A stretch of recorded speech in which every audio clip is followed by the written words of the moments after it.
السلام علیکم دوستو، آج کی کہانی کا نام ہے شکریہ دادا ابو۔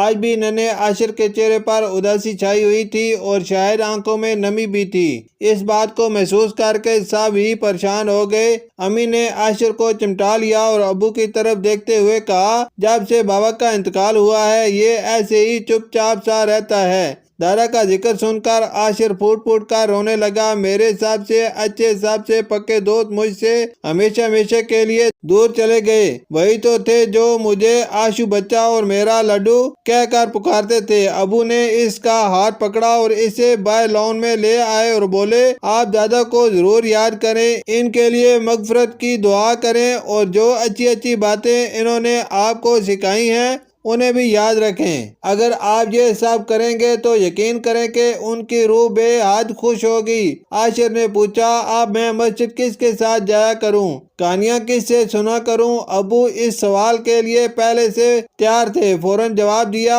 پڑوس والے امین دادا ہیں نا۔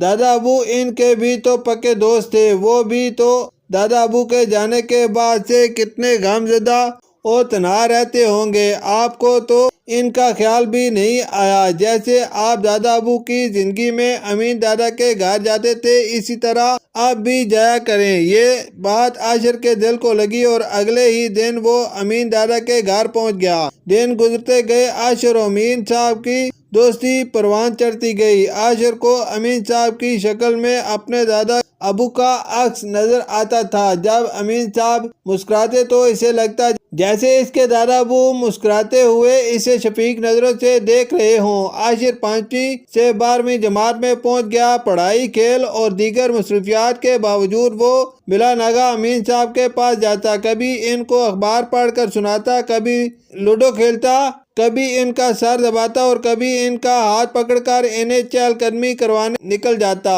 اس دوران وہ ہر موضوع پر باتیں کرتے۔ امین صاحب جب اپنے تجربات اور واقعات اسے سناتے تو وہ بہت لطف اندوز ہوتا اور ان سے سبق بھی حاصل کرتا۔ اسی وجہ سے وہ دوسرے بچوں کے مقابلے میں زیادہ سمجھدار اور تمیزدار نظر آتا۔ فضول باتوں اور کاموں میں وقت ضائع نہ کرتا۔ کچھ دنوں تک امین صاحب کی طبیعت خراب رہی، پھر ایک دن اچانک وہ خالق حقیقی سے جا ملے۔ عاشر کو ایسا محسوس ہوا جیسے ایک بار پھر اس کے دادا ابو اسے اکیلا چھوڑ گئے ہوں۔ وہ ایک مرتبہ پھر غم زدہ اور بے چین رہنے لگا۔ ابو اس کی اس کیفیت کا بغور جائزہ لے رہے تھے۔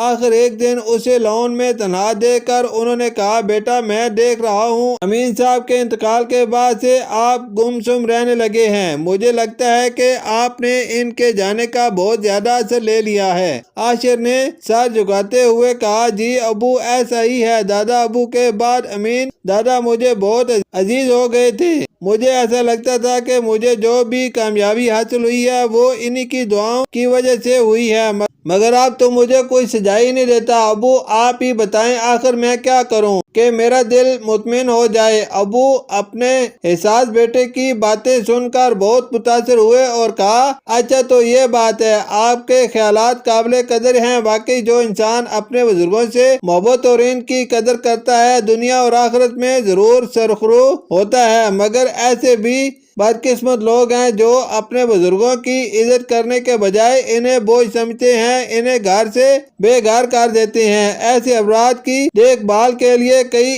ادارے قائم ہیں۔ آپ چاہیں تو ایسے ہی کسی ادارے میں رضاکارانہ طور پر کام کر سکتے ہیں۔ وہاں ایک نہیں کئی بزرگ ہوں گے جنہیں آپ دادا ابو کہہ کر پکار سکیں گے اور جن کی خدمت کر کے آپ ڈھیر ساری دعائیں لے سکیں گے۔ عاشر فوراً بول پڑا، ابو آپ مجھے ایسے ہی کسی ادارے میں لے چلیں تاکہ میں رضاکار کے طور پر اپنا نام بھی لکھوا دوں۔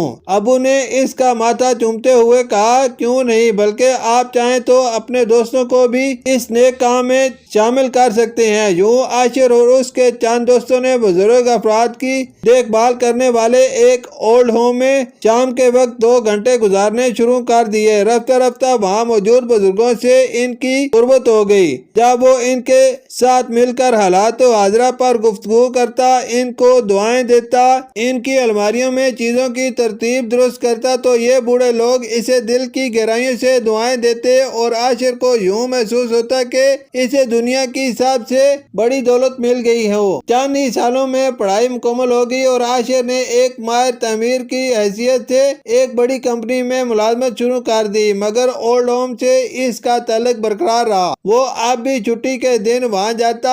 اب اس نے وہاں اپنے خرچ پر 2 ترتیب یافتہ نرسوں اور کچھ ویل چیئر کا انتظام بھی کر دیا تھا تاکہ وہاں موجود افراد کی بہتر دیکھ بھال ہو سکے۔ آفس میں اسے سب عاشر صاحب کہتے تھے۔ اولڈ ہوم میں آتے ہی آشو بچہ بن جاتا اور اس کے چہرے پر بھی وہی بچوں کی سی معصومیت واپس آ جاتی۔ عاشر اپنے دادا ابو کا دل سے شکر گزار تھا جن کی تربیت اور محبت نے اسے نیکی کے راستے پر چلنے کی ترغیب دی تھی۔ شکریہ۔